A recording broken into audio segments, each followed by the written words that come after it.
Hi, Patreon. Welcome. Welcome to Principles of Sacred Commerce for New Earth. For those of you who have been in, I think we had a couple different sacred commerce classes. Some of this is a review of some of that former material, and then we're going to go deeper by working on screen together. Yes, that means get some clothes on. I don't care if they're pajamas. Alana's like, working on screen. You're going to love it because some of this material we haven't gone over in so long. So I've spent up a couple hours a day putting notes together and some fabulous quotes from some of my muses that have really inspired me along the way. And it's going to be cool. Are you ready? You can put your questions in the Ask a Question section along the way. Just making sure I have markers close by. I have this issue that I want to scribble something, and then I don't have the markers ready because of all my books. Incessant books. Okay. And I said I would get these out of the way today, and I did not. Okay. Got boards to scribble on in case that happens. All right. So I want to know, because this is going to be a very interactive class. We have 15 people here. I'm going to expect almost every single one of you to interact. That means by type or on screen or both. So we're going to go through the class material about what it looks like, how to start or recreate a business that might be in connection and alignment with fifth dimensional principles. And we're also going to talk about a step-by-step thing to get to your mission statement and to figure out who you are and what might be blocking you within that possibility. Sound good? So weird not teaching in person because everybody's like all quiet and I'm like, hello, hello. Thank you for typing back to me. It makes me know for sure that you're there. So the first thing about sacred commerce is to create a sacred space for it. This doesn't just mean a brick and mortar building. It means inside and out. Right now, most of our buildings are, from the physical world in our homes, right? So what does your building look like inside and out? That means your body. That means your home if you're gearing towards a home business. That means if you're inside of your office building, what does that look like? Creating a sacred space. So I feel a little hypocritical saying that right now because my office is an actual mess. I have chocolate hiding behind that screen. But I also have other really beautiful things in my sacred space, like a tree of life in alchemy. I have another tree of life that I've painted that represents different elements, and then one that a friend painted for me. I have various instruments, crystals, singing bowls, pottery that a friend gave me. I have crystals that I can access that literally go on my body. This is adventuring. I have food that I can actually eat. This is raw power wraps, curry, tastes good. And I have some of my favorite books around. This is one of my current favorites. I have a picture of Amma, who I love very dearly. I have Vedas, sacred text. I have various things, little notes that I've written down from my favorite statements on cards that Yeshua has said to me throughout all time. I have hundreds and hundreds of cards. They look like tiny little tarot cards, little different things that he said to me since I was a little girl. So these are things that I have. Who's frozen? Am I frozen? Okay. Creating a sacred space. I mean that internally and externally. And I'm going to get into that throughout the course of this material for the internal part. The external is pretty obvious. There's something that Ra does. He did this with his initial channel, Carla, on this planet, Ra from the Ra group and the Council of Nine, who I talk to almost constantly these days. And Qatar's on that council. So of course everything I say is from Ra group. So there's something important that I noticed that he suggested that she have a sacred text that's important to her, sacred incense, and a chalice of clean, fresh water for every channeling session. And if for any reason that was off by 1 degree in a sacred triangle, those 3 things, she would get tired and not be able to channel. Now that applies for anyone in a sacred business, whether you're a channel or not. If your sacred space isn't really conducive to what is sacred to you, you're going to have a hard time. What does that mean? Physically speaking, clean the body, clear the body, clean the house, clean the building, literally clear and clean the house. So clearing and cleaning. There's various techniques that we can use for crystals, incense. I clear my house just by humming. I hum to my house. Literally, I just walk around humming. I'm the weirdest thing ever with sound clearing like that. Sound clearing is an ancient technology. So the use of hum is one ancient technology that you can use. So I know it sounds strange, but sound technology is one of the most powerful things you can do for clearing a space. Simple. Get a singing bowl and hum. Hum.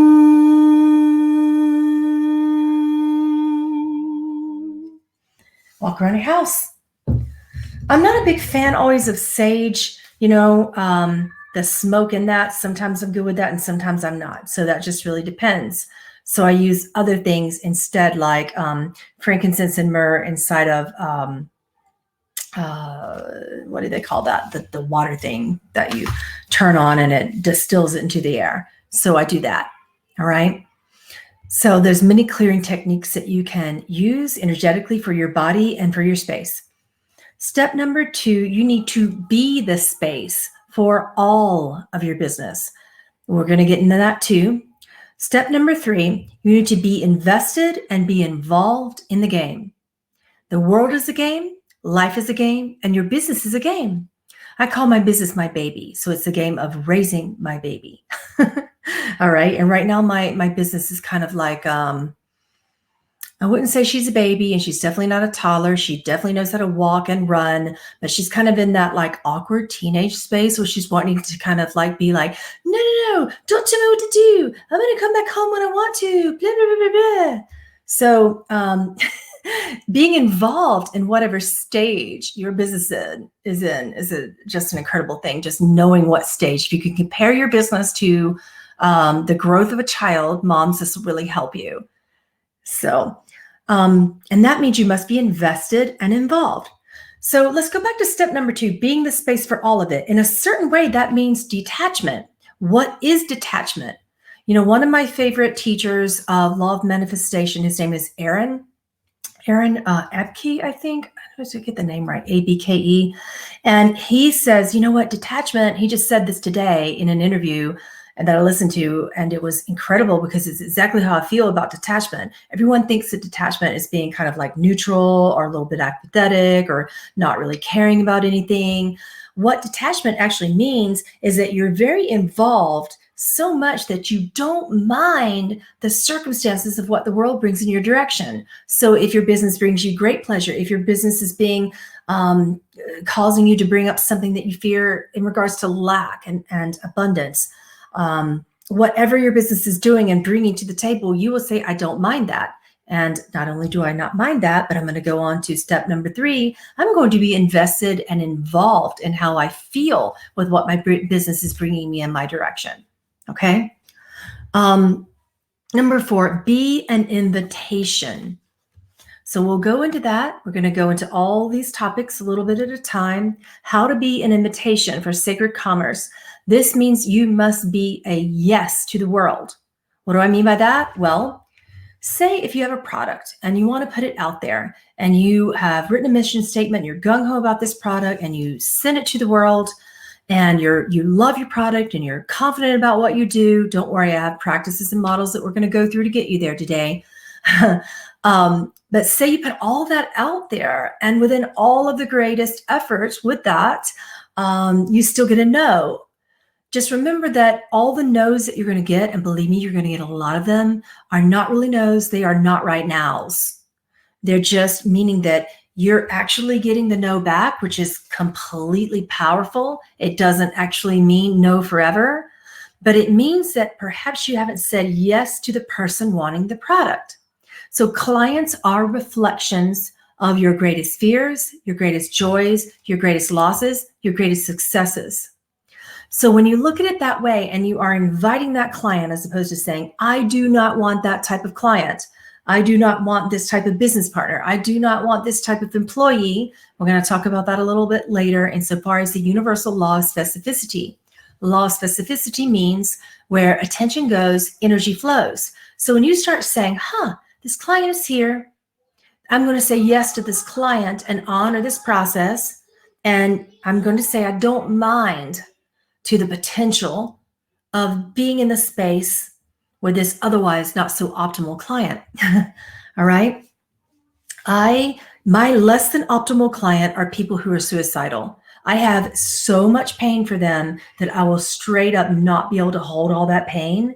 And I will go into an anxiety space. I will be like, holy cow, because I've actually had some traumas with clients who are suicidal. So I will revert back to that. And I have to literally work on pulling myself out of that by doing step number 5. I feel into the why. Suicidal clients remind me of why I'm in business.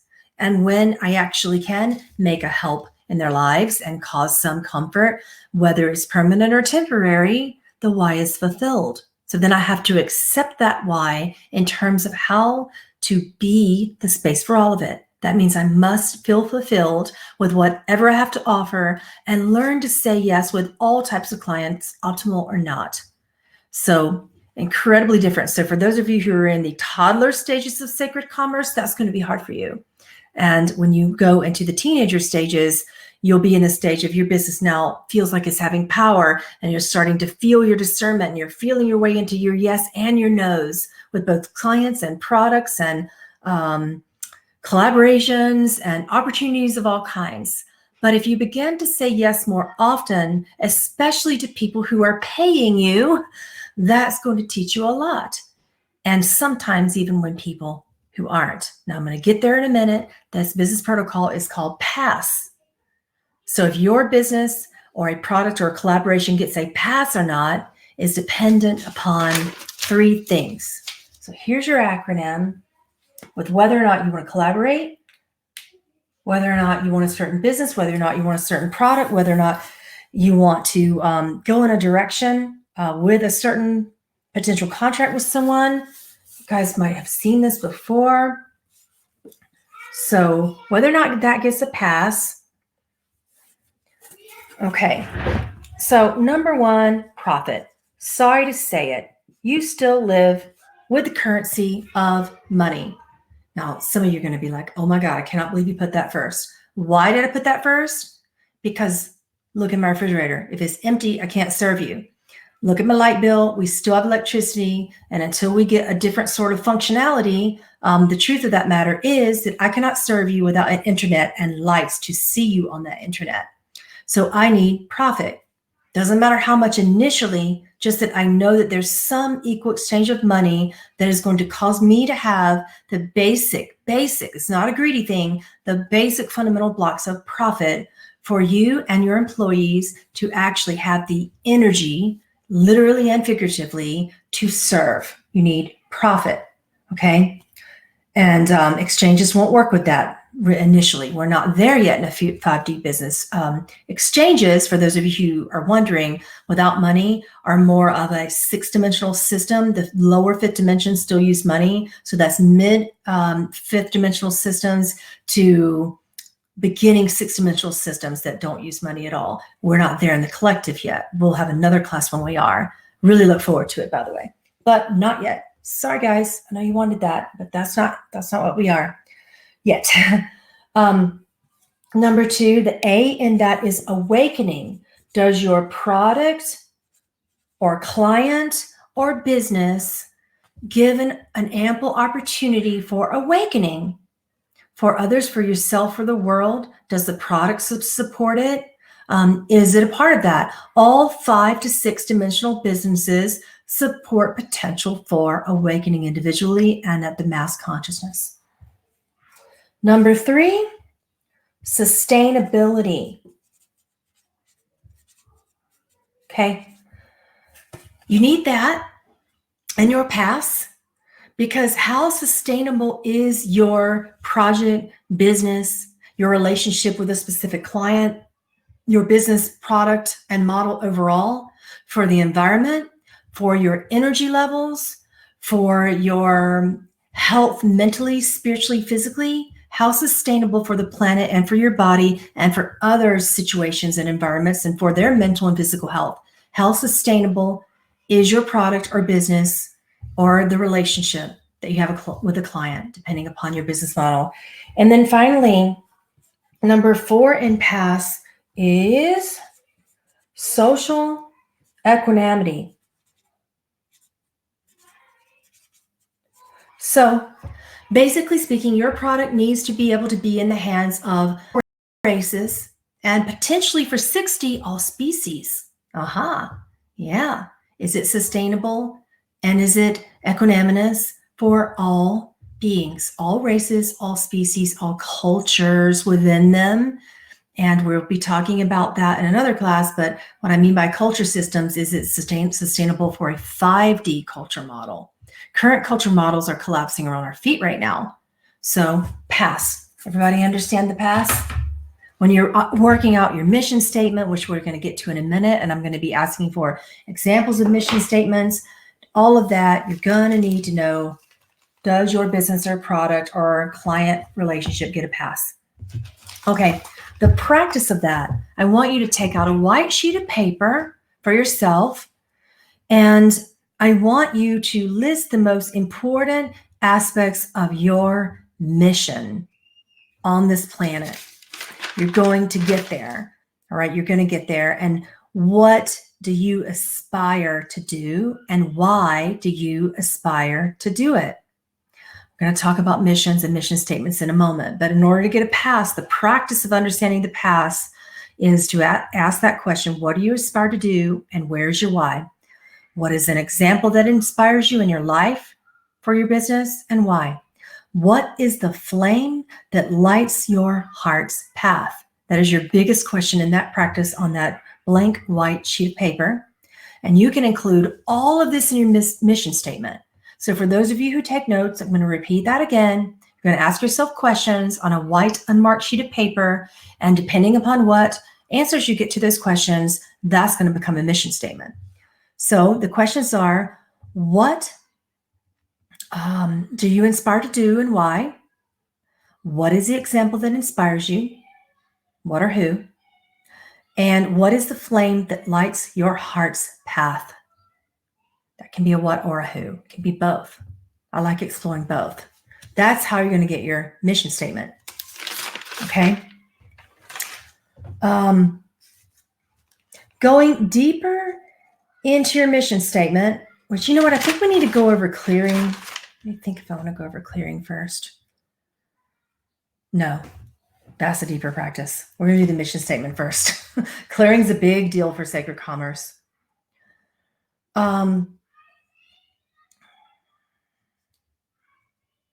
Your mission statement. Now, I have a model for mission statements that have worked for me for a long time.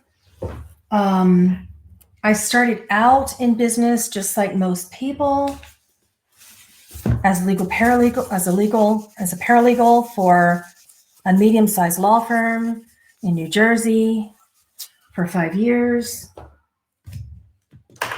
And as I began to get my business model and grow from there, I had to write down a mission statement. And then I went into some degree of what I do now, but on a smaller level. Wasn't really working with marketing, didn't quite get the PASS. So I went into photography. And my mission statement for photography is something that I carry to this very day. I'm fighting with the marker. Give me a minute. So the mission statements are, and they go by a certain model. I am needs to be in your mission statement. Blank. That does blank, because missions go from thinking to feeling to speaking to actions to projections of those beliefs into the world. I am blank. That does blank for blank. You guys want to write down that? That is a mission statement. I am, everything that follows is your ultimate access to the law of attraction, the law of reflection, and the universal law of specificity. So when you begin to operate within the universal law of specificity, that's the does part. It does blank. Okay, I am. This is law of reflection. Okay. And again, this is law of specificity. That does blank for blank. That's an interesting law that operates within the collective of oneness. So that is the law of oneness. The law of oneness includes service of self or service of others, and some people like both. So I want you to be thinking about that today, and I want examples of your mission statements for your sacred commerce business, your 5D business. I want them by the end of this class, either in person on the screen or in chat. So now I'm going to give you mine. This has been my mission statement since I became a photographer, and then I kept it from there all the way to here.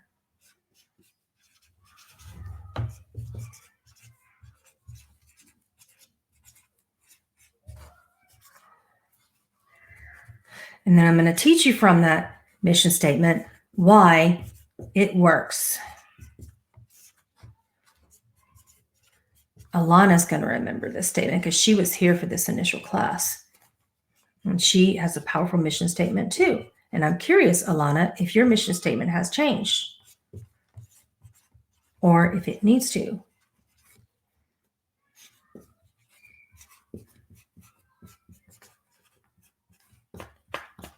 Okay, just in case anybody's ever curious about my mission statement, it is a pretty powerful one.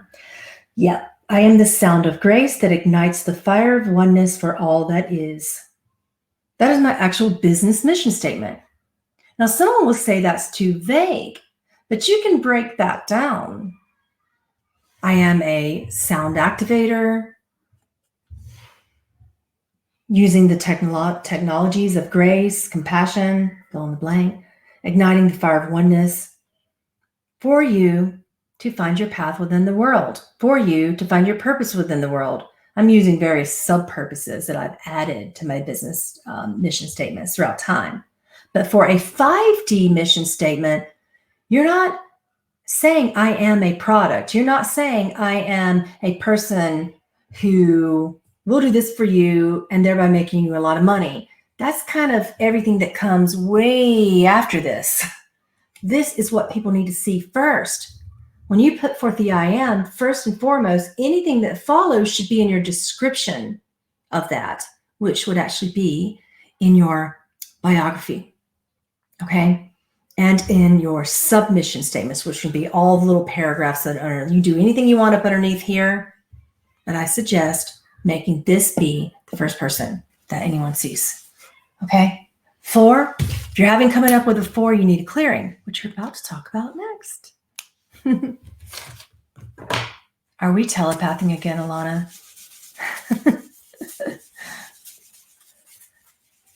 I haven't seen Christina in a while.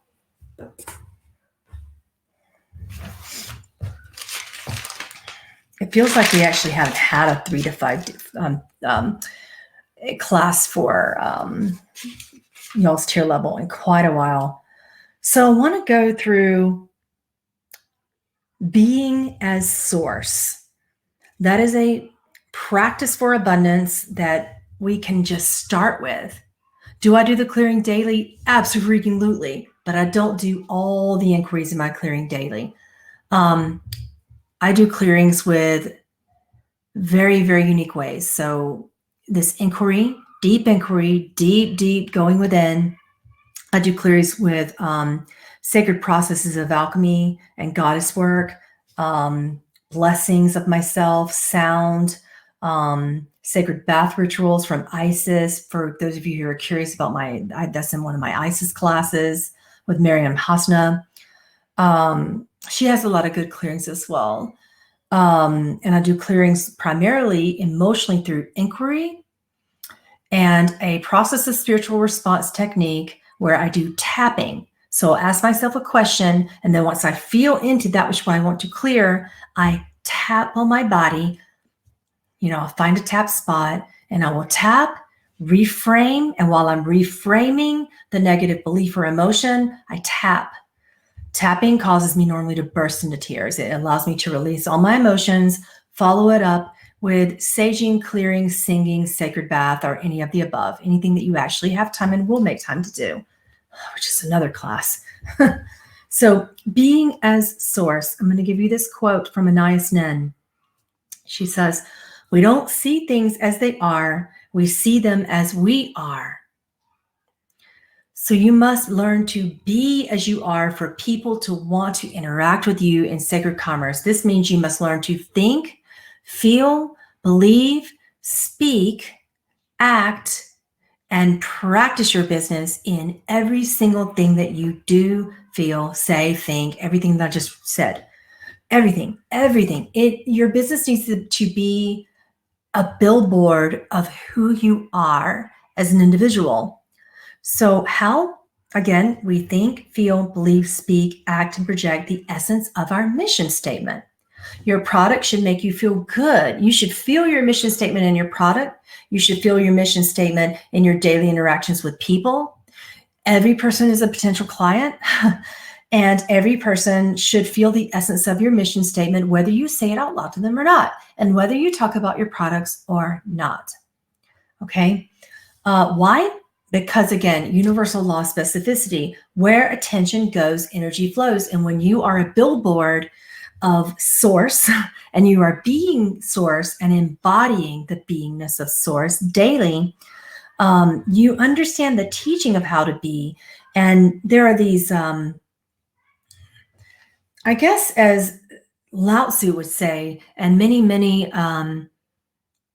beautiful ancient dead alchemists have said to me, there are mysteries in life, and you tap into that mystery of life. And when you can tap into the mystery, everyone wants your product. So it's one of the things that many of my mentors say to me all the time, Pamela, you're not mysterious enough. You give everything away.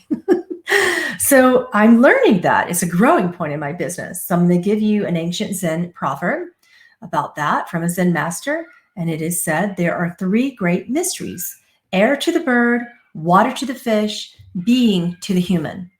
So how to be, is an incredible thing. Abundance to that is an inside job. When you expect it to come first and you expect it to be there automatically and you expect it to be there in the ways that your expectations exude, there's going to be some disappointment. I'll give the example of Stephen King. When he wrote The Stand, he got 14 denials from that book, which turned into one of the most popular suspense movies of all time. 14. He's just way ahead of his time. So in 5D and 6D commerce, you begin to understand that you are going to be ahead of your time. You're going to feel that you don't belong. You're going to feel some fret about your product or your service. You're going to feel sometimes your inner child is going to say, not only is this not good, no one wants it, no one believes it, and it might not be good. All of those things are absolutely normal, and that is why you must clear every single day. Okay, so I'm going to give you a quote from Lao Tzu about abundance being an inside job. So this is in the Tao Te Ching. He says, by letting go, it all gets done. The world is won by those that let go. But when you try and try, the world is beyond winning. One of my favorite beings to channel there, Lao Tzu. Okay, so we're going to talk about clearing today, and then I'm going to answer all your questions. But I'd like to work on clearing on screen. So we're going to go into inquiry, and those inquiries are going to be hard. And then we're going to go into reframing with gratitude, and then we're going to do a tapping process for clearing and unblocking so that you can even get to where you need to be in sacred commerce. Who wants to do it? Who wants to go through inquiry with me and then go through reframing of gratitude statements and tapping it out when you need to? The tapping actually feels good. Everybody's like, it's like crickets, crickets, crickets. You're gonna make me call you out. No one wants to be on screen today. You guys all just not dressed. Alana, if there are no volunteers, someone save Alana. I think it should be Harp Maria. Even though you don't have anything to clear, it would just be fun. You think the same? You just don't want to go. If no one wants to go on screen, I totally will just give the questions, but it would be helpful for someone. Maria's going to do it. Okay. Yeah. Okay, let's invite undefined on screen. Why did it say you're undefined? That's so awesome. It normally says your name, Maria, but when I click on you, it says, do you want to invite undefined on the screen? You're so much in your oneness that you have no definition today, apparently.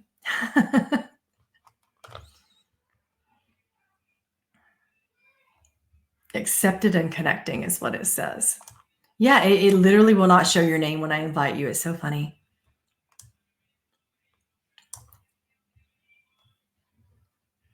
Now I have my kid and 4 friends here today. So you're hearing all this funny meme music in the background and swimming.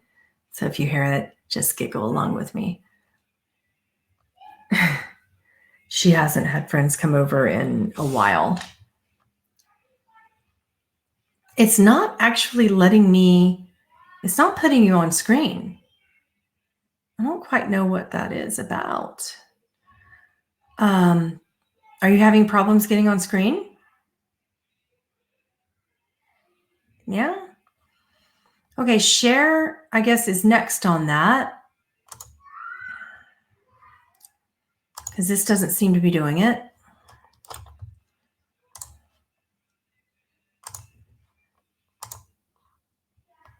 Let's try for share.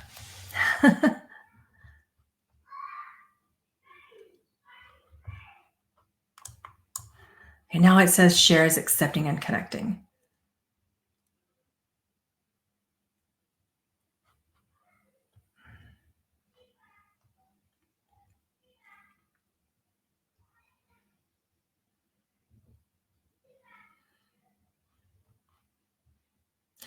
I don't know what's going on today. It's the same with this person. It's not letting her go on screen.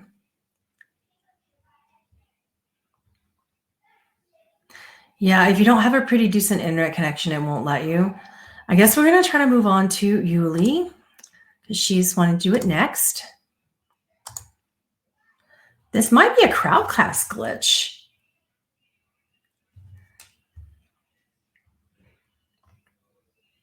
Now it says Yuli is accepting and connecting. Everybody wants to, and great. I've got to remember to put in a crowdcast support call because I do want people to be on screen with me. And nobody's coming on. So here are the questions. Let's just, oh no, we have, it's working. Hey. All right. So I'm going to ask you questions for clearing in regards to sacred commerce. And they're really powerful questions. Are you ready? Yeah. Thank you for being willing to do this with me. You will love it. So I want you to look at me when you're doing it. And you know me well, so hopefully this is okay. What are you present with right now? What emotion are you present with right now? Oh, fear. Where do you feel it in your body? Fear, it's right here. Okay, let's do a tapping point. So the tapping point for fear around your heart, we're going to move over a little bit to the right and find your collarbone. Okay, and it's right here where your collarbone is. Okay. Feel that little collarbone there with any finger. You can keep tapping whenever you answer a question. When you feel that fear, just give a little tap, breathe, let that come up. Next question, what is in the way of you being present with fear right now? Me. Okay. Okay. Tap that out and keep breathing. What version of wrong are you listening to? Version of wrong. Mm-hmm. Childhood beliefs. Okay. Somebody What does it sound like or look like to you, that belief? Somebody there said something about me, and I believed it. know what it was. Mhm. Ask me something else. But you know how it feels. Yeah. How does it feel? Belittling. Like Mhm. Like belittling and like you're not what? I'm nothing. Like I'm nothing. Okay. Okay. Feel into that, and wherever that feels in your body. Yeah. Did it go down? Mm-hmm. Okay. Then you can tap right above your belly button now. Yeah. What would you love to be forgiven for right now? For not believing in myself.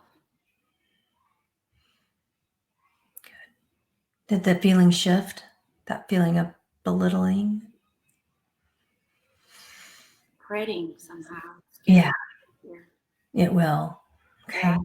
Keep breathing and sitting through that. These are hard questions. What's your biggest disappointment? Hmm. Biggest disappointment. Mm-hmm.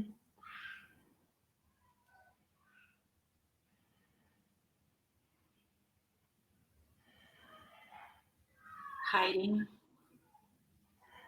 How does it feel to hide? Safe. Mm-hmm. But you're disappointed by it. Yeah. Okay. What's your biggest fear? People laughing at me. How does it feel to be laughed at? Again, it's a loop. Like small. We're looping it in, the energy. We're just pulling it in for you to see right here. Mm-hmm. Mm-hmm. Feeling small. What do you complain about? Other people being stupid. Mm-hmm. A lot of that. Where or with whom are you most stingy? Stingy. Yeah. With my husband. What are you resisting? Showing emotions. How do you diminish yourself?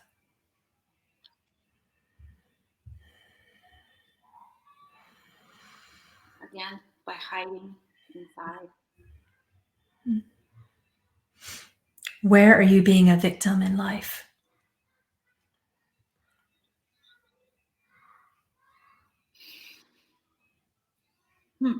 By not showing my emotions. I feel like a victim. Where I should be free to speak up and express and keep it in. And that makes me feel like a victim. What past experience is still causing you suffering right now? Elementary school, being bullied. How did that feel? Again, small. Mm-hmm. People laughing, belittling. Mm-hmm. What we're doing is circling this energy around in your body and getting ready to reframe it so we can release it. Okay. Where are you not living up to your own standards?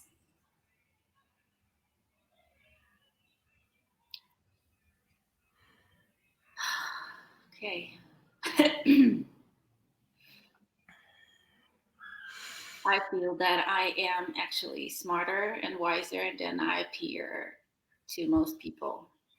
And that's where I'm not living up. I don't know how to express it. Expression is my problem.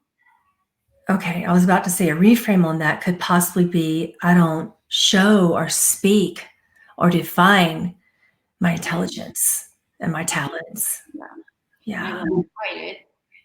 yeah.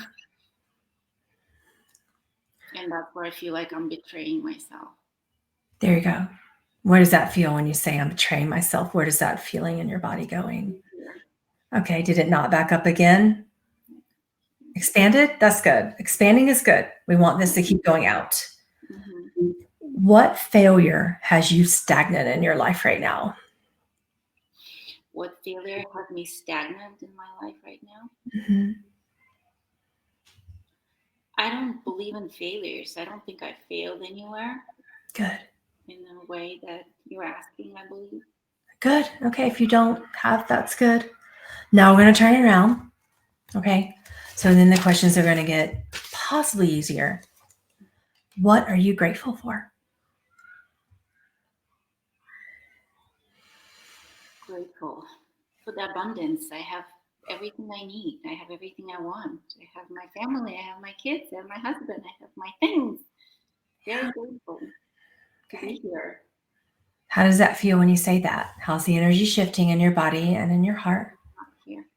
Okay. Good. Good. I noticed you, the moment you started speaking about your gratitude, yeah. My mask. But it feels safe in there, huh? I love quarantine. Can cover my face. Just gonna cover my truth right now. Don't let anybody Yeah. see my smartness, my talents, my beauty. Very safe. Yeah. You're with us. Hopefully you feel safe right now. You've been in this chair for a while. What moves you? What really, really moves you, inspires you? Yeah, that's the problem right now. Yeah? I don't get inspired. Okay. Okay, let's talk about sadness then. What moves you into either grief or passion? Well, I have a lot of curiosity still, clearly. That's the only motivation I still have. Could we say and reframe that into I am moved by mystery and wonder? That would be a good reframe for that. Okay. Yeah. I am moved by the mysteries of life, by wonder. Yeah. If you accept that reframe.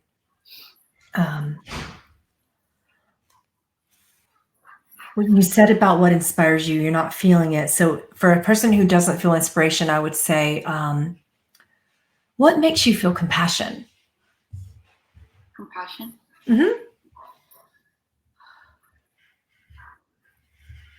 Other people's suffering and hurt and other people's disappointment, because I've been through that, so I know how that feels. So I feel compassionate Mm-hmm.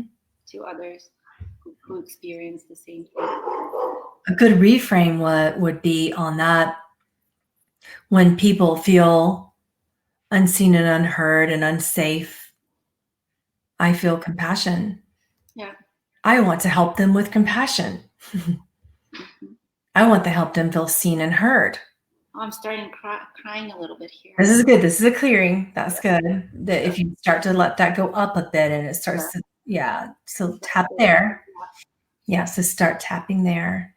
Yeah. Right there to the right where your collarbone is right here. So tap zone on that. Mm-hmm. So that's good. If the energy moves up, that's really good in tapping. Okay. If money were no consideration, what would your life be for?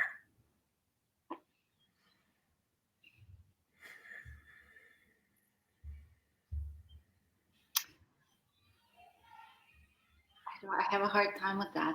Mm-hmm. That's a hard one. Sometimes that can be inspiring and sometimes that can be a hard one. Yeah. So a way to reframe that, if you start to go into a bad place with that, especially if your inner child says, I don't know or nothing. Yeah, I would travel. That's it.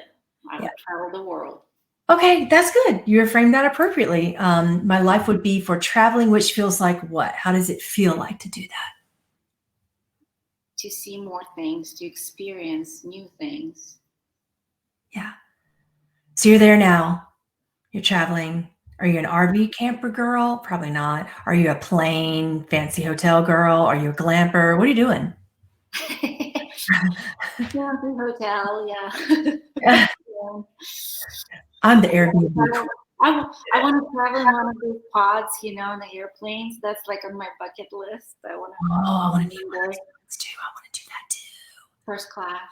Yes, the first class pod. Yay. I want to do that too. That's on my bucket list too. So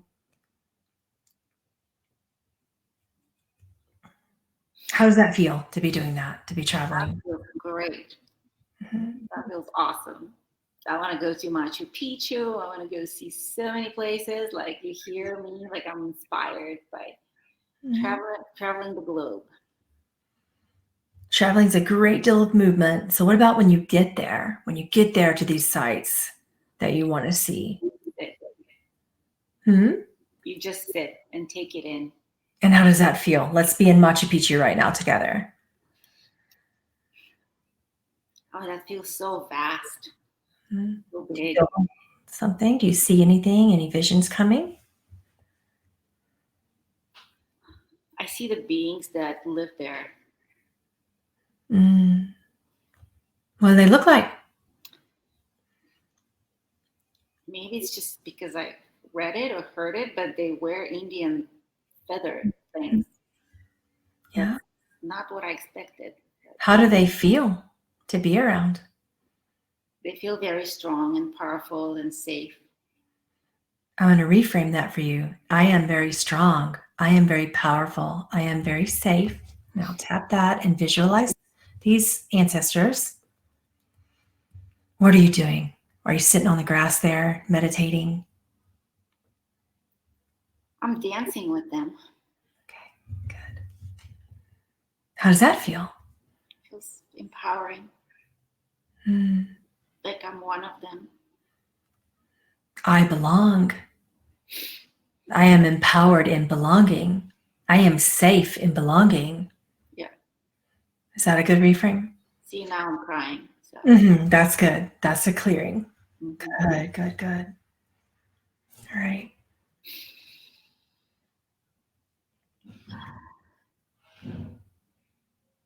So these things that you listed, empowered, safe, belonging, these would be powerful mission statements.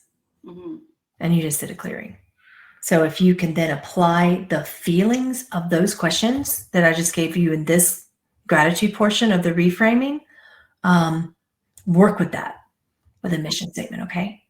Can I read what I wrote on Yes. my mission statement? So at first I wrote, I'm a catalyst that inspires beings to live in oneness. And to simplify it, I'm a catalyst that inspires people to get closer to themselves. That's what came. That's interesting. I am a catalyst who inspires people to get closer to themselves. That's very similar to belonging. Mm-hmm. And what was the first part of the statement? Well, it's like different version. The Okay. first part was I'm a catalyst that inspires beings to live in oneness, which is the same as being closer to yourself. Belonging feels a little bit more like a connection. For some reason, when you were doing that, I felt this sense of connection, that you're longing for connection, not just from traveling, but from the beings, from the land, from people, that connection. Yeah, that's the ultimate way to feel empowered is when we connect. So I'm wondering, it's just a wonder based upon observation, if connection isn't a part of what you're here to be as source, as we say. Mm-hmm. Yeah, just a wonder. Thank you for working with me. You're so brave. Thank you. I'm just curious why the first two, Maria and Cher, what Because it was meant to be you at first. I was like, okay, it's got to be me, probably. Yeah. I don't believe in accidents. Because I was like, okay, I'm gonna type, and then you called Maria, and then you called Cher. I'm like, okay, I'm gonna type it. I'm gonna press. You rock. Yeah. Thank you. See ya. Thanks, guys. She's so awesome. Let's see if there's anything else I think I wanted to go over. I want to answer your questions now, and then anybody else, I can take one more to work through the process. Okay, so anything about this material? And this got voted up 3 times from Jackie. What advice do you have for someone who has never started a spiritual business and practice that is uncertain of taking the leap to start? For me, I think the unknown of the outcome is a little scary, as if I will be accepted or rejected, and do I have what it takes? I would suggest working with my Emotional Alchemy 101 process and or The Work by Byron Katie. So for those of you who aren't familiar with it, if you Google the Judge Your Neighbor worksheet, she has some steps in that. And then you go down into the 4 questions of a process called The Work, which, by the way, really changed my life. So before I wrote the Emotional Alchemy process, I had spent 8.5 years doing The Work by Byron Katie. And then I took that inspiration and created my Emotional Alchemy process and it is sort of like The Work if it were on crack. It's like so many questions about your own resistance until your resistance just gets tired of being resistant to you. Your own resistance says, screw it, I'm out. That's why I wrote that practice. So that's what I suggest. Because why? You're going to be uncertain. Talking to other people, connecting to other people who have started and succeeded in a spiritual practice, especially those who have been at it for more than 10 years. So talk to someone who's had some success in it and who's definitely been through the ringer. Here's the way that I went through the ringer. I started my practice working for other people in a sense of working for like a psychic hotline, 3 different ones, because I just didn't know how to market. So I'm like, well, if they're going to market for me, I'll be able to do this. And then I felt ethics going down the drain when the primary questions are, who's the father? Am I going to jail? I'm not exaggerating, guys. Is the person that I haven't spoken to in 6 years going to speak with me? Are we twin flames and are we going to get married? Like really obvious, no answers to questions that it doesn't take a psychic to know an answer to. And I'm like, wait a minute, I have a lot of gifts, but I have to be here because I don't know how to market. Is this even where I want to be? And it took me 11 years to stop working for those 3 companies. And what happened was I started to no longer accept unethical lines of questions. Yeah. So that's my ringer in the business. Everybody has their initiation, if you will. Just don't let it be like 7 to 11 years like it was for me. I came to the point of just being like, oh, well, really? I can make a website and people are going to pay me for this? and it's actually, how am I actually going to find clients? This company was finding clients. So that was my, uncertainty was, can I market for myself? Right. So finding marketing was an interesting thing. So I took those clients and what I did was the same thing I did when I was in a corporate job. When I was in a corporate job, I began to do Halloween parties and psychic parties for my boss who knew about my gifts. That alone was a challenge. And then I went from there and I just, when I got pregnant with Cole, I went through this whole stage of, wow, I really want to be at home now and raise my children at the same time as doing this. I want it all. I want all these things. So I let go of that job and moved on, with their blessing. But I had to learn to pull those clients. So I pulled from those clients. And then I started started working for the psychic hotline for my friend, who owned this hotline. Her name is Muggsy. She's on YouTube today. Her name is Sam Muggsy. I worked for a company called spirituallightworkers.com, which is likely still in existence. I have no idea. And 2 others.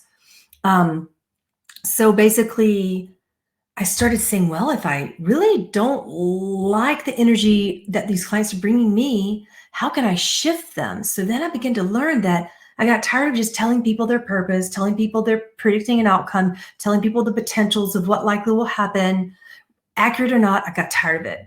And very accurate, by the way. Got tired of it. It just didn't feel aligned. I just started feeling gross about it for some reason.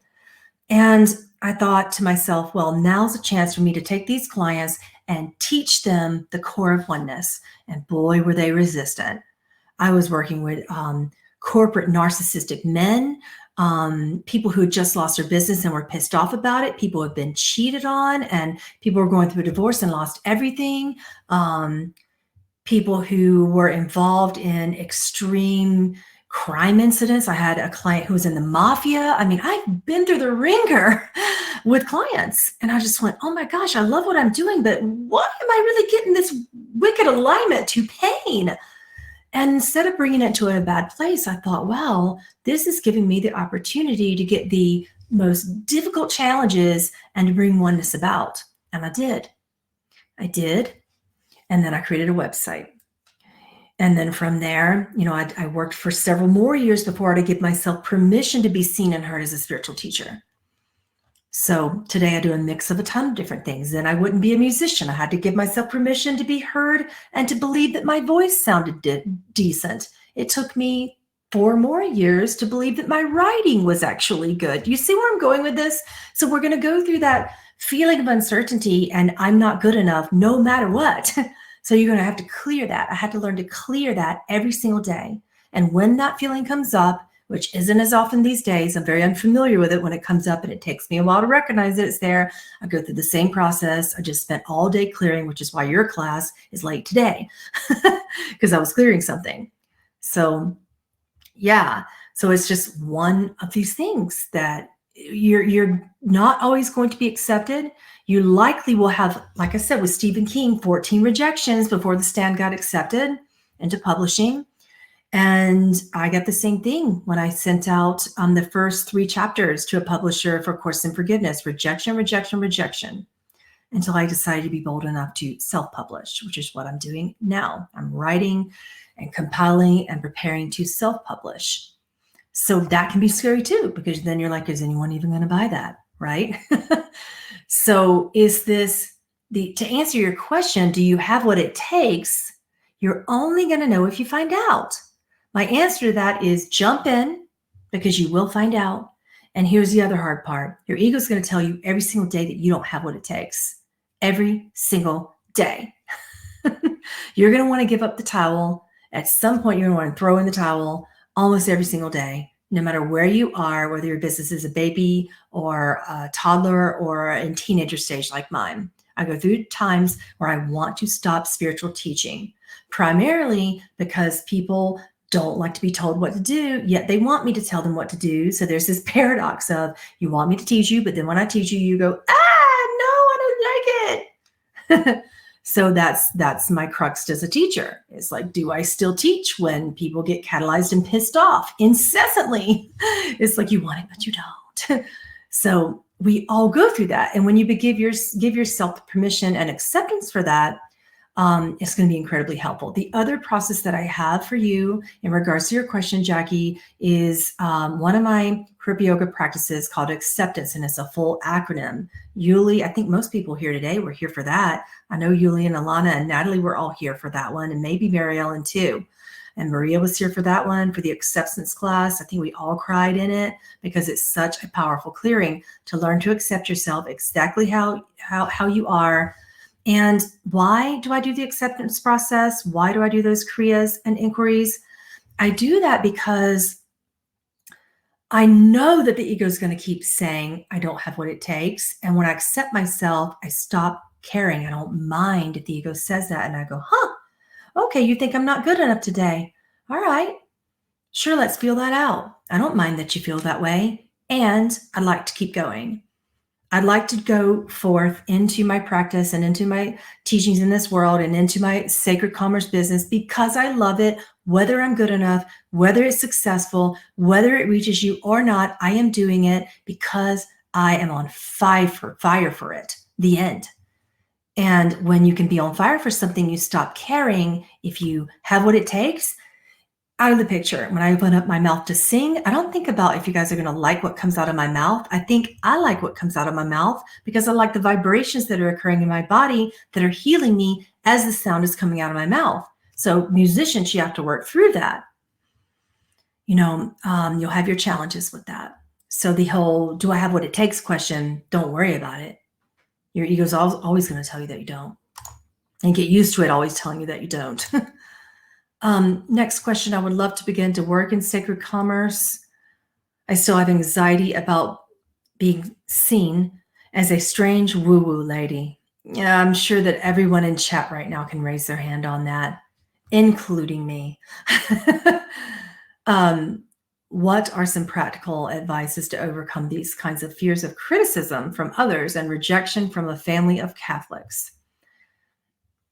All these questions today. Yeah, I'm gonna have to start tapping to get through your questions. Let's put it that way, because I can feel that. I've definitely been through that and still go through it. I feel attachments to relationships of family that I rely on for getting social support. Okay, see, that's right there in the middle of your question. When you can release that, it's going to be a lot easier. When you don't mind if you're there, they're there, and you don't mind if they're not. You're going to likely need to completely revamp your means of social support. That's happening right now in this quarantine. It's happening in my life too. I am not immune to these. My spiritual community right now is breaking apart locally. My local in-person one. It's actually my best friend's community. I just show up and teach. But still, I was like very attached to the means of support that I was getting to. And then I realized, oh my gosh, it actually wasn't support. I was mostly being there for them. It didn't really go both ways. So when it started to fall apart, I just kind of went, that's falling apart. And then new means of support is coming together, just like this. It's falling apart in order to come together. So many of you are seeing that in relationships and employee-employer statuses and connections. If you stop focusing on the attention and the energy of rejection from the family of Catholics in the childhood scenario and just be aware of what's happening in release of that attachment and what's happening, and let things that are falling apart fall apart. Let that go and be willing to stand alone at first. Be willing to understand that criticism is absolutely going to be there. Rejection is absolutely going to be there. So when you start to tell your inner child, it's going to be there, and I am completely here with you right now. Find friends that will also say, I am completely here with you right now. That is called presence. So my process, CPR for the soul, you can Google that. It's called the Compassionate Presence Response. I wrote a blog about it several years ago. Turn that around to do that for you and to also teach people in your life how to be compassionately present for you so that you will not be reliant upon attachment from relationships that formerly provided support that is presently no longer working, and not only no longer working, but likely to be toxic. Are you guys observing that? I just really want to connect with you right now on that because it's something that I'm observing about shifts in the way that we receive support. And it's just really shifting. It feels like a big rug out from underneath everyone right now. Like I'm feeling it in myself. I'm feeling it in spiritual communities. I'm feeling it in, friendships, not feeling it anywhere else. My mom actually had a huge spiritual awakening today. Did you guys see that on Patreon? Like the people that are really close in my life are getting closer, and the people that were never really friends to begin with and were leaning on me and taking more from me are kind of pushing themselves away, or I am pushing them away, either until they can be more loving and gentle and supportive, or perhaps permanently. We just never know. So yeah, my mom, out of all people, texted me and she was like, there's this eye in my mind. It's staring at me. I'm like, oh God, here we go. I just spent all day walking my mom through spiritual awakening. I thought it would never happen. Never happen. I'm like, is this happening? I remember telling Anya, I was on the phone with her at the time. Listen to this. Is this real? Yeah. So if you fear losing those special relationships and you feel also uncomfortable with them, you need to pay more priority to that discomfort and how you're betraying yourself by continuing to basically pull your most vulnerable, innately frightened portions of you into someone else's support systems, especially when they likely are toxic. So, exposing spiritual beliefs is a difficult thing. And it's going to take your family some time to try that out for size. And by what I mean by some time, I mean years. And some of them will never accept it at all. And it's important to get so comfortable with you, so comfortable with your gifts, so comfortable with your oneness, so comfortable with your business. And I'm going to tell you some things that felt safe to me at the time when I was going through that with my family. And some of them still have not accepted it. I can feel it. When I show up to my family is incredibly religious, so I can feel it. I showed up for my second cousin's, he had a little live debut of some of he's a songwriter, he's a singer-songwriter. There's a lot of musical talent in my family and spiritual talent too, but primarily in the religious facet. And now my mom's waking up and talking to her third eye. I'm like, what's going on in this shift? But she's, quite frankly, one of only maybe 3 that have done that so far. And those other 2 are dead. So yeah, she and I feel a little bit alone in that sometimes. So I showed up for my little cousin's guitar debut, and he's just starting some of his business as a musician and getting a following, and he's exceptional. He is so good. His name is Justin Hall. He's in Greenwood, South Carolina. If you guys want to go check him out on Facebook, he's so good. He is a rock songwriter and a Christian rock songwriter. So you'll hear the salvation verses in there every now and then. Don't try not to get triggered. He's a powerful musician. But anyway, I was there and I could feel, I was like, hey, family, how are you doing? And they're like, hi, it's Pam, it's Pamela. No, is she still weird? Is she still talking to Jesus? Well, she need to go to church. See, I'm a telepath, so I could hear all that in their heads. But there were just a couple, like my cousin Karen. There were just a couple that were there that were like, hey, I miss you. I don't care what you do. I don't care if you're weird. I love you. There were just a couple that I could feel had shifted a long time ago. And I was so far out of my fear about it that I could just go and hang out with them and talk with them. And I'm like, hey, Justin, did you not have an album now? And actually have 2. How you doing? I hear you have an album, and we could talk about things that weren't connected to my spiritual awakening. So step 1, just find a connection, any connection. I don't care if it's puppies and daisies, whatever it is, find a connection, that feels good to you and feels good to them. So you're probably not likely to convert people who are from a big religious background. They'll carry that on through. That's their way. But the more you accept their way and support them, the more they're going to accept your way, or at least accept that they love you as a person, whether they agree with your way or not. So my family these days love me as a person. And when I show up, they still think I'm the weirdest thing ever. They really do. But they also are just like, oh, tell me about your life. Your kids are amazing. Oh my gosh, hi, I love you. Like, yeah, I could show up right now and be completely accepted for Pamela, not for Pamela's stuff that Pamela does. They don't care about that and kind of don't want to hear about it. But they kind of put up with it a little bit, I'm the loved black sheep, and you can be too. Okay, but it takes some time, all right? Again, we have a whole slew of kids here in the background today. For some reason, all the neighbors' kids are here. I think they're leaving because I just heard Emmy say bye.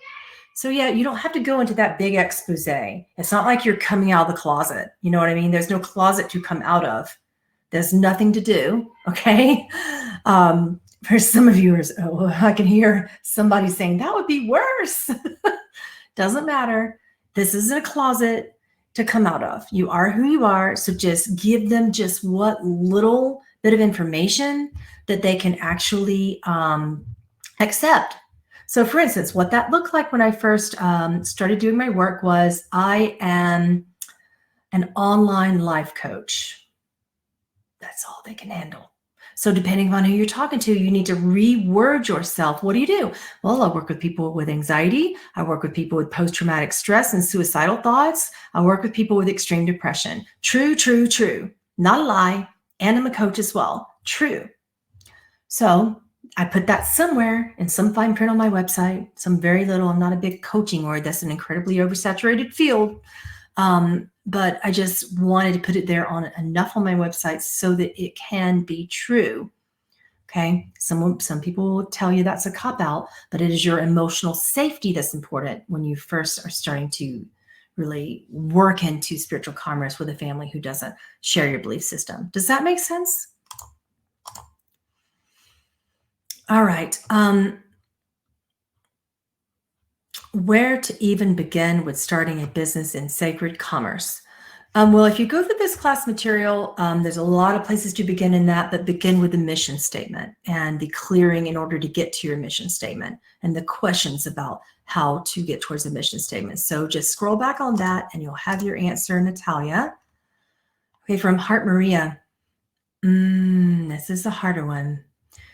I have an aversion to money or making money, which is comical because before retirement, I worked heavily with finance and cost estimation. God, I can't see you doing that. And I've known you for years. I would like to do more with imagining a cashless society. Okay, you started.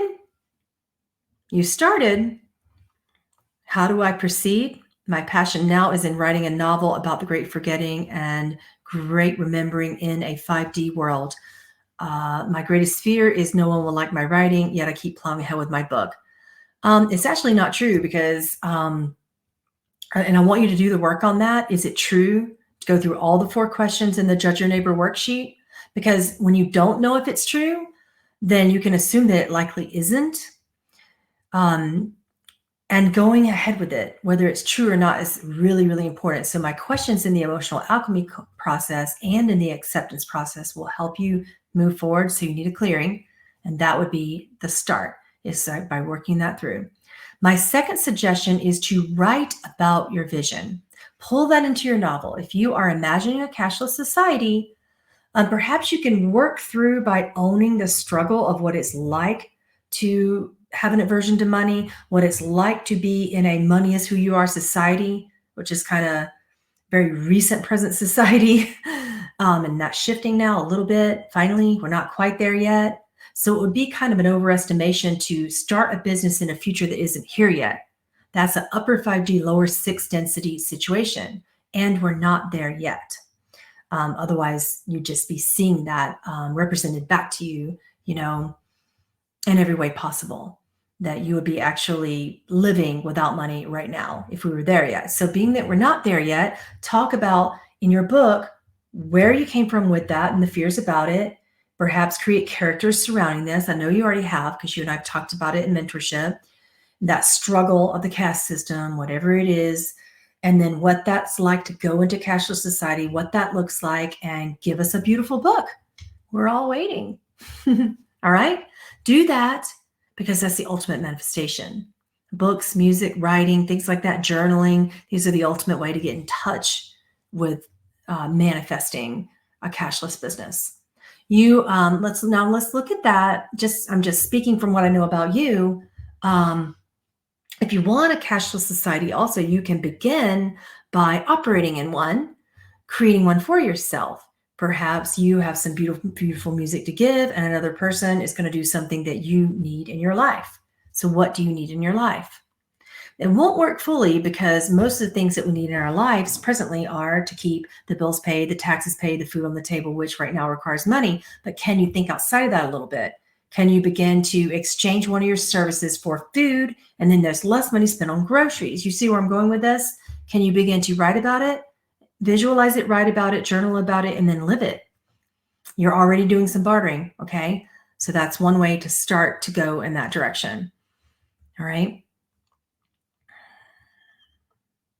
Your greatest fear is that no one will like your writing. Sit with that, clear that, go through the questions. I am now figuring out who I am and if I have anything to offer. You always have something to offer, and going through the clearing will help you find it. Everyone has something to offer.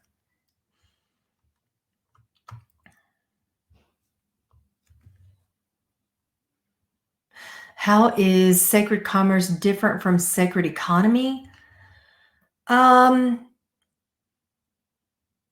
Sacred economy is an entire culture of what we do with abundance and how we view abundance and how we live, with an exchange system. I won't say with money, but what do we hold sacred, in our culture surrounding economy? That's more of a human conscious collective thing that we will be doing at perhaps a governmental and political level. Sacred commerce is individual. for small businesses and medium-sized businesses, normally heading into big-sized businesses, any size business, but it is a business, not an entire group of businesses or a town full of businesses or a state full of businesses. This is what sacred means, what you deem sacred, you and your company. So a lot more individual, okay? What do you suggest if you don't have a space of your own, living with family, etc., not a room with four walls of my own that I can consistently have a respite in? Well, I need a lot more information on what you plan to do. What I'd suggest for that is by working with what you have, starting where you are, okay? When I first started my business, I was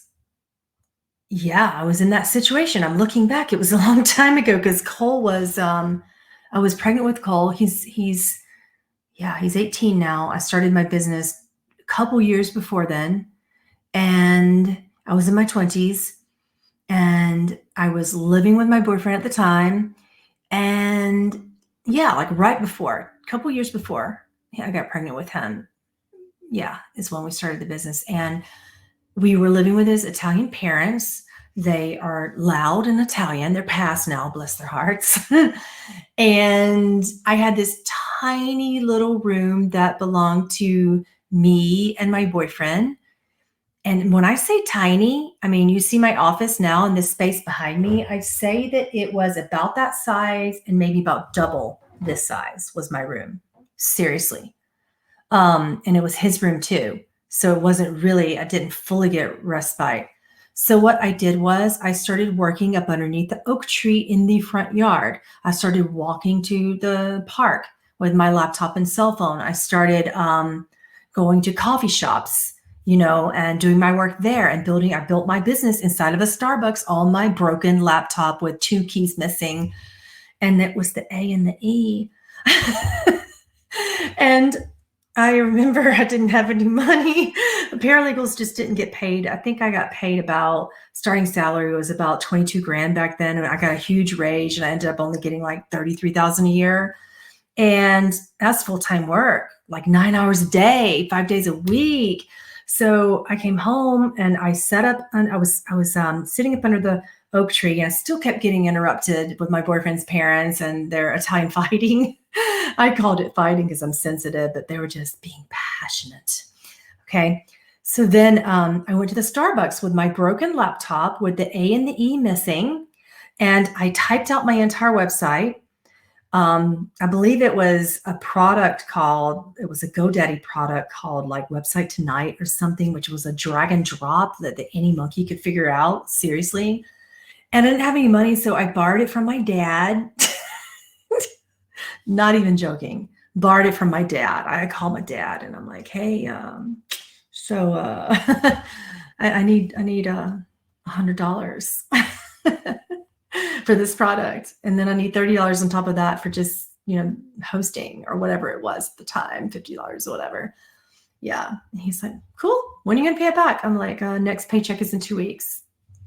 So then I had this problem with the A and the E. You see where I'm going with working with what you have. So I typed out my website without the A and the E. And then I copied all of it and sent it to my friend, and she put all the A's and the E's in for me and screenshotted it. No, she didn't. She put it in a Word document because I had a Windows computer at that time. She put it in a Word document, sent it back to me in, oh my God, like Windows 8 or something, some dinosaur program that no longer exists probably. And I copied and pasted from her editing. And that was how aurareader.com got birthed. And then eventually became PamelaAaralyn.com. So I suggest working with what you have. Yeah, my friend also was a paralegal, and she was an English teacher. So she was like, oh, your grammar. So that's my story of working with what you got. You just have to really get creative. Think outside the box. If you let that box own you, you'll stay there. I had to just keep thinking outside it. And then there was a little bit bigger of a box, and a little bit bigger of a box, and then eventually it got to the point where there were very, very little boxes, right? Do you have to walk into every room with a bowl? No, but I start with myself. I typically get in the room that's most resonant in my house, and then I start with myself in clearing, and then I start to clear my house. And so far as clearing my office, it's normally the diffuser or incense or singing again in my office, just to set the intention. I use sacred music a lot. My best friend, Rabina Densa, is a Kundalini yogi and a radio show host and a spiritual teacher. And she does the same thing. She uses sacred sound. She has it on in the background. And I strongly suggest that, by the way, getting used to sacred music with whatever sacred music means for you. Music is a program, and it lends you to that program, keeping you in your oneness all day long. So just having that in the background a little bit, so that you can be comfortable is really, really important, is helpful.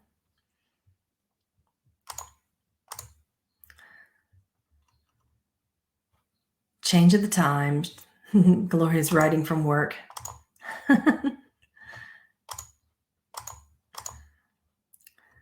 The mission sounds more for a person that provides a service. What about a company? You're going to need to get with your individual I am statement before you could possibly stem into writing a mission statement for a company. So if you don't have a personal I am statement to write a mission statement for a company, it's going to be completely different. And anyway, regardless of what kind of company you have, everybody wants to know about the CEO. Everybody wants to know about the founder. Everybody wants to know, and they all have some version of an I am statement. The people don't want to know about the company. They want to know about the people who created it. So that still needs to be front and center no matter what. And your mission statement for your company can be second. So who you are comes first, because you would be its founder. They want to know you. They want to know the man behind the plan. Franco Vargas Golak asked that question. If they don't feel it, they're not going to like your company, by the way. I can walk into a company and just by shaking hands with their HR person, can get a really good feel if I want to work with them and offer my services to them or not. And that started at a young age. Just going on interviews to decide to get the paralegal job. I would, what is it in? How's your lunch till 2 or 3? Huh? How's your lunch till 2 or 3? It's going to be 2 or 3. It's 5 right now. It's way past 2 or 3. Oh, does that mean they're coming? Who's coming? Rachel and Lizzie? Oh, I don't know. Remember, they said they didn't know. The answer was they didn't know. They didn't actually say 2 or 3. They said maybe. Can you shut the door all the way, please, honey? Honey, please shut the door all the way. Thank you. I'm bored. I know you're bored. I'll be right there. I'm working. Thank you. Please shut the door. Thank you. I need a lock. So, I forgot where I was going.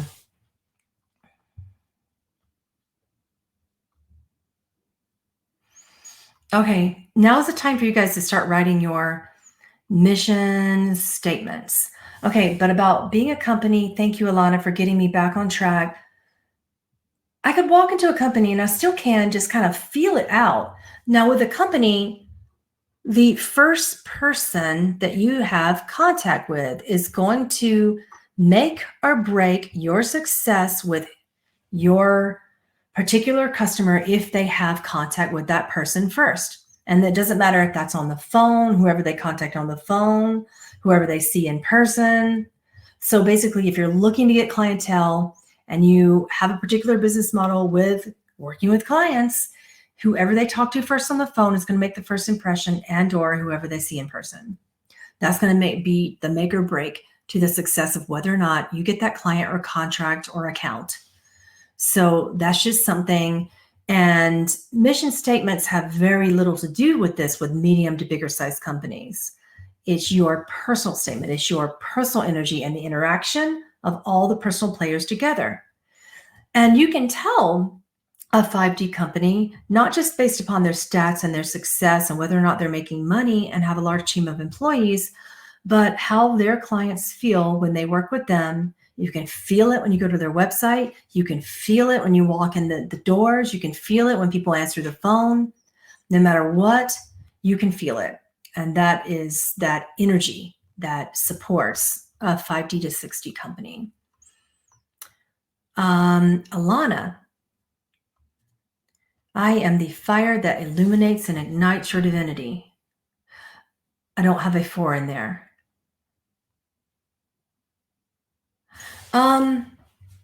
Probably because you use the word your. Notice in my mission statement that there is no pointing towards other, because when you ignite someone's divinity, it's also your divinity. But when you say your divinity in that way, you're speaking to another person as if there's an other. So in a true 5D mission statement, it would be something a little similar to ignites the divinity within all, or just ignites the divinity for the purpose of, with the feeling of. You can use the words in, you can use the words within.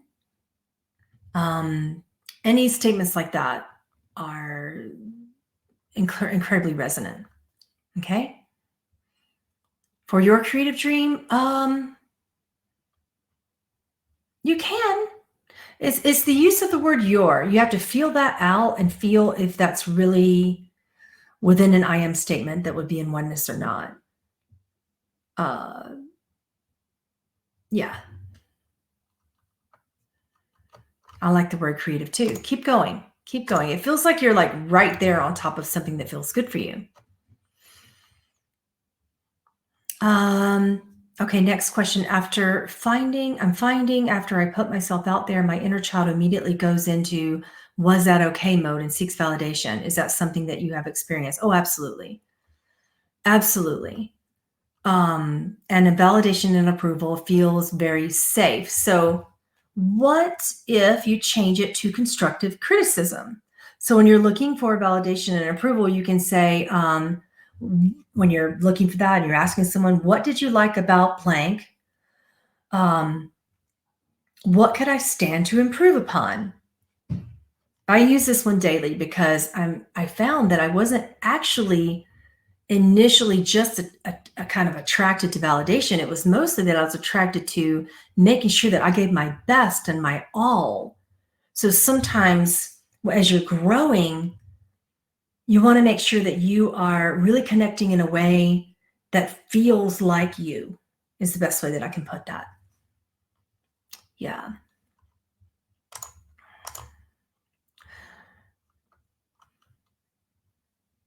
If I like to ask a question, what is my next best step for my business?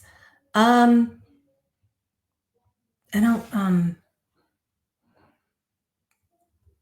don't quite know. Is that a psychic prediction question? Because I don't really do those very well. But I'm just not sure what you're asking. Are you asking to go deeper within yourself about what should your next question be? I'm really confused about that. If you want to elaborate, that would be helpful.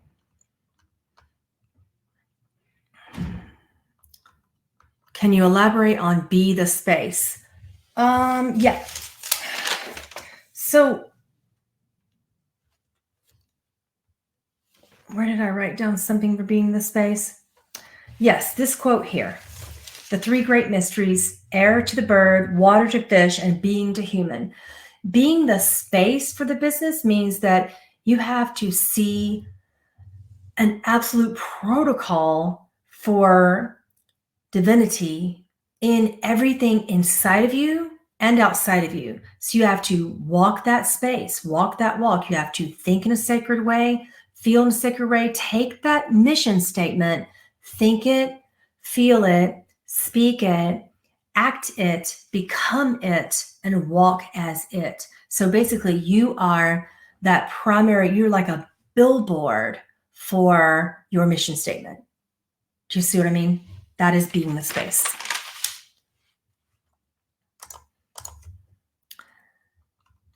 You don't see material. I don't work with that. I write notes and then I teach them to you lecture style.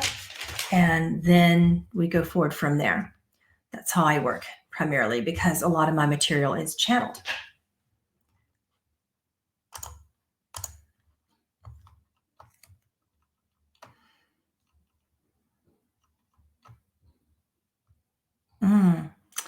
Mary Ellen, my block is that I've been financially successful twice and lost it both times, one from a divorce and second from being ill. So my thought process is always, why work hard anymore? Because it's always taken away. Then you won't know. You boxed yourself in with that belief. So you're going to have to tap that out. You're going to have to clear that following those questions. So let me help you. I lost everything in a divorce too. And then I almost lost everything again from being drastically sick and unable to work. So what I'm trying to tell you is that many of us, especially empaths and people who are offering spiritual practices, have been there from drastic losses financially, with relationships, with illnesses, etc. So when you go through that, and if you tell yourself you're not going to do it because you went through normal losses, you're going to sell yourself short big time, because you'll never know. Because what you experience is absolutely part of the mastery protocol. Losses are part of mastery, and they bring you towards such bigger gains that when you let yourself go there, it can be incredible. It can be incredible for you just to find out, because those losses are absolutely, again, going back to the Stephen King work, 14 rejections is crazy. And it's not just me, like especially in spiritual healing and working with being a practitioner, musicians, channels. Oh my gosh, have you ever heard Adele's story? It'll make you cry your eyes out. And look at her today. She's back on her feet. She just lost like 80 pounds. She's healthier than ever. That she lost money not once, but not twice in horrible examples of relationships. And it was her deepest mastery. And now she helps people. So it's, we just go through what we go through. I've had not only that, but I have had two really wonderful business managers and two atrocious ones. One of them that stole not only like $50,000, but also like completely crashed my PayPal account, didn't pay business taxes for 2 years straight. And then I owed like almost 50 grand in taxes. I could tell you these sob stories, but I don't want to. What I want to tell you is that mastery means you go through shit. It's really that simple. And it's not just me either. Let me talk about yogis.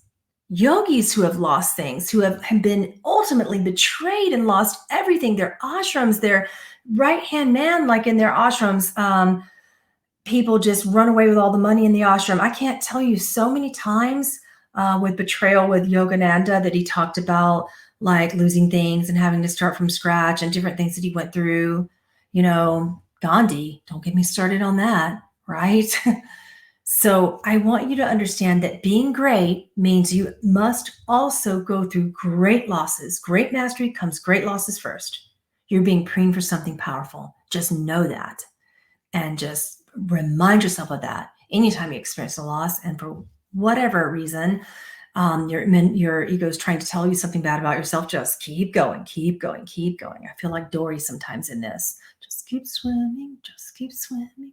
I'm like that when it comes to losses. I just kind of am like the little engine train that keeps on going. Do you guys know that childhood story? The little engine that could?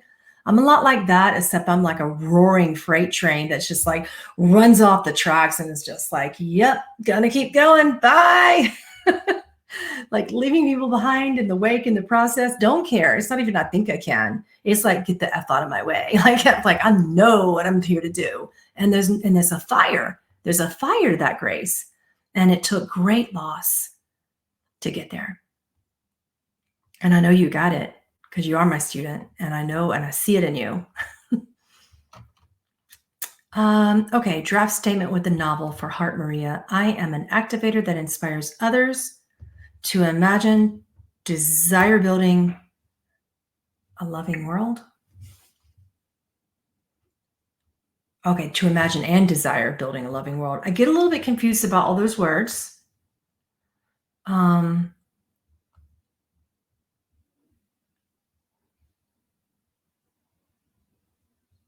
What about we replace the word to with for? The word to is a different energy. The word for is a gift and a service. I am an activator that inspires others for imagination and a desire to build a loving world. So we have the to at the end. We just kind of switch that around a little bit. So yes, simplify, play with it. It's almost there though. I'm sure you can feel that you're almost there with that.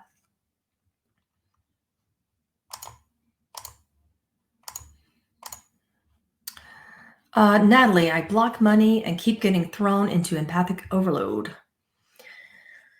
Oh, yesterday I was overwhelmed with world hunger. Yeah. How do I rise up? This sending love throws me into greater overload of empathic stress. I'd stop sending. You're depleted. Ask to receive.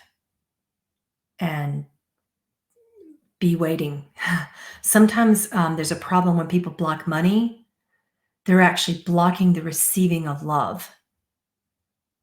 Yeah, you may not be blocking money. You may be saying no because you're so overwhelmed with giving. You shouldn't be receiving transmutation energy for world hunger. Sending compassion to it is not exactly where you are. But if you see world hunger, this is just something that was taught to me by Yeshua. If you see something that's really powerful in the collective and present like that, that's painful, what are you hungry for?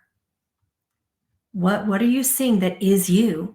And give yourself that. You're hungry for something in a mass level, and you're seeing that reflect in world consciousness.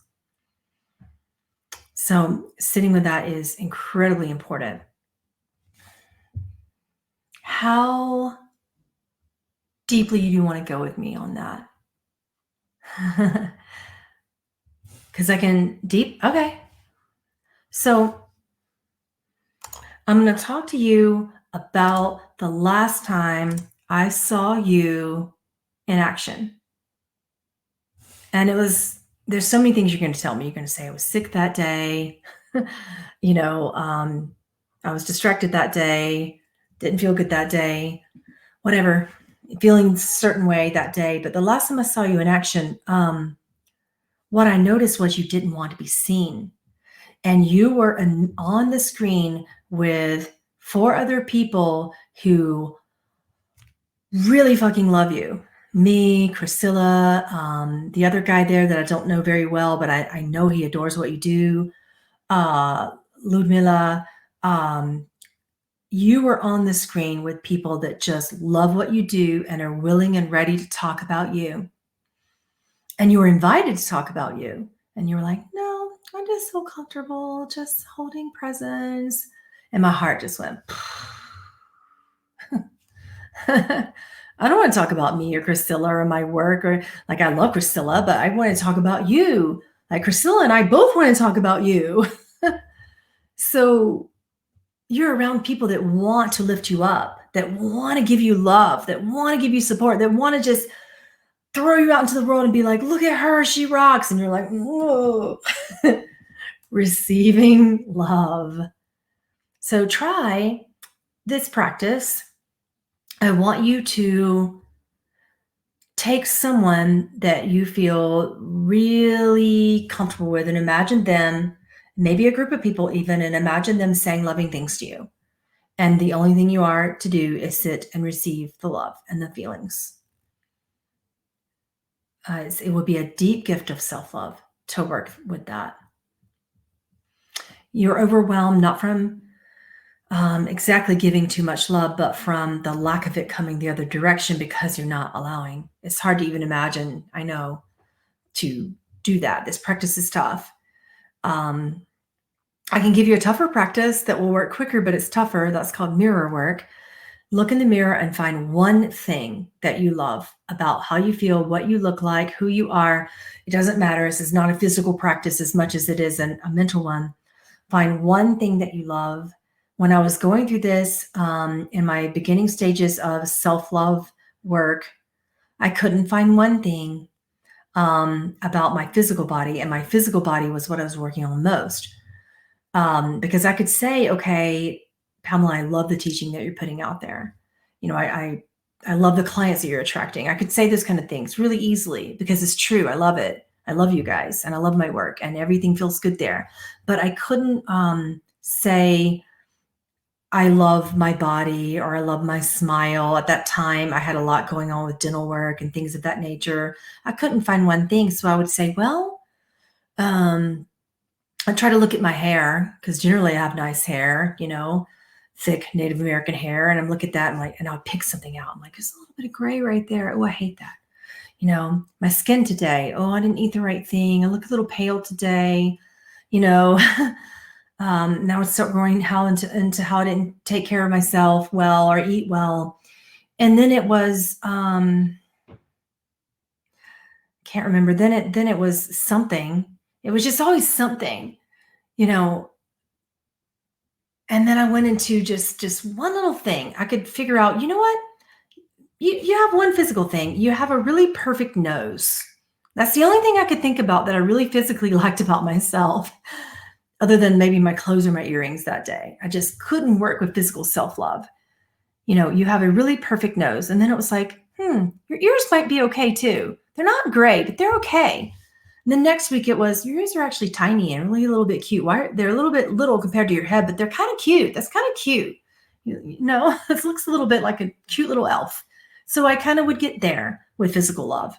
And then it would be like, you know what, no matter what you do with your hair, whether it's gray or not, it's thick and it's growing and it's healthy. Okay, that was another start. So you can do that with yourself physically. You can do that with your teachings. You can do that with your products. You can do that with your emotional components of your character.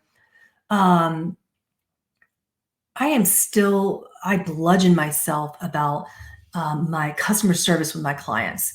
So as opposed to trying myself to make myself do better with what I can't because I'm too busy with teachings and preparing for classes and channelings and taking care of myself and my kids properly, I got help. I asked for my team. I'm like, I'm struggling in customer service. So I got help because I found my customer service being like, oh, okay, well, what's wrong? Oh, well, I'll fix it tomorrow. In my head, I'm like, I love you so much. I'm sorry I wasn't nice, you know? And then I beat myself over that because I had literally no energy to respond to the 250 emails that came in that day, you know? So now it takes myself and two other people to respond to emails. And that's about the case. We still get 100 to 200 something emails a day. But generally speaking, we're as a team able to get through. And when I can't really be exactly how I want to be in customer service, I will tell myself, well, at least I understand my shortcomings and I understand that I need help. All right. So that makes me feel better. I'm like, my clients are being taken care of, even if it's not me, and I'd prefer it to be me.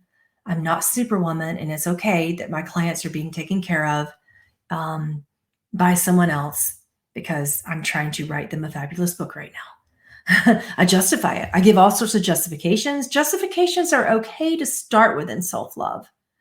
So when my business is starting to shift so dramatically, because again, it's in teenager stage, and I start to feel bad about not being as personal, I will go in that direction of allowing myself to have a justification.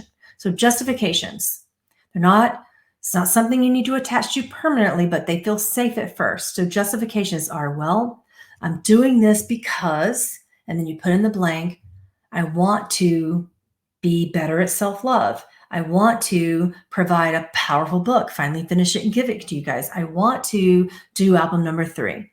You know, as soon as I get out of quarantine, like straight up running to the studio, got so much to provide. You know, I want to blank, blank, blank, blank. So justify, but fill in the blank where you're going with that justification and then work on it at a time when you actually can. All right. Jennifer Ward, this is a long statement. I'm an activator that empowers, uplifts, and inspires others for creative divine expression through the arts. That's actually really good. So I don't mean to minimize it by saying actually, but what I do mean to say is, why are you having trouble? Because you said you're having trouble getting down to what you mean with your statement.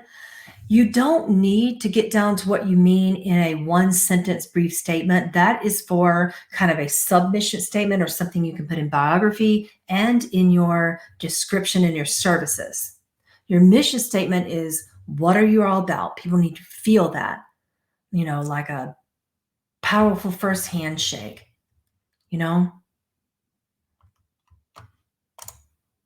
or in my case, a hug.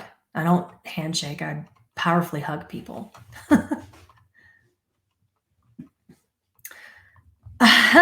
Gloria, she said, I had no idea what this class was really about, just had my mind blown and had to take a good hard look at myself in the mirror. Yeah, but we all have, and it is a work in progress, I assure you. I'm trained as a chair massage therapist 7 years ago so that I could start a mobile massage business. Oh, that's effective. People need that. After retirement for shut-ins. That's sweet. I couldn't get past fears that I was skilled enough and felt too unworthy to help anyone heal. So instead, I've substituted volunteering treatments at a healing center and cleaning to survive financially. Still struggle with belief in self, even though most people I work on give rave reviews and feel more connected afterwards.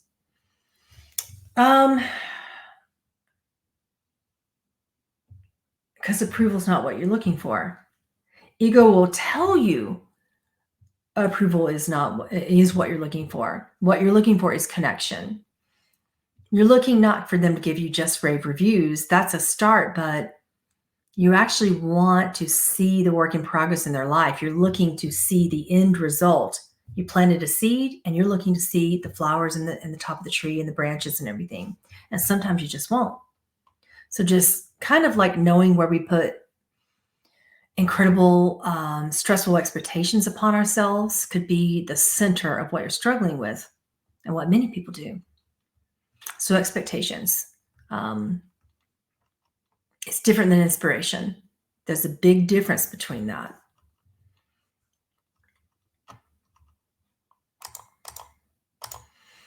Jennifer, it's a really good mission statement. I'm not seeing a problem in it at all. It's not too long. Yeah. Gloria said, I am listening to this while doing a 3-hour massage. Yay. See? Yeah. What if, I just want to ask a question because wonder is a powerful tool, and I'm going to close this class here. Alana's like, I don't want this to end. I know.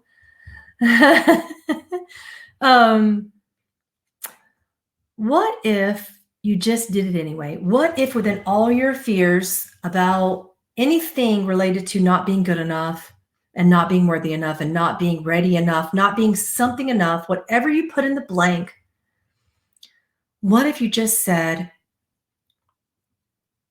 I don't care if I am or not. I wonder if I should be doing this simply because I love it. Yeah.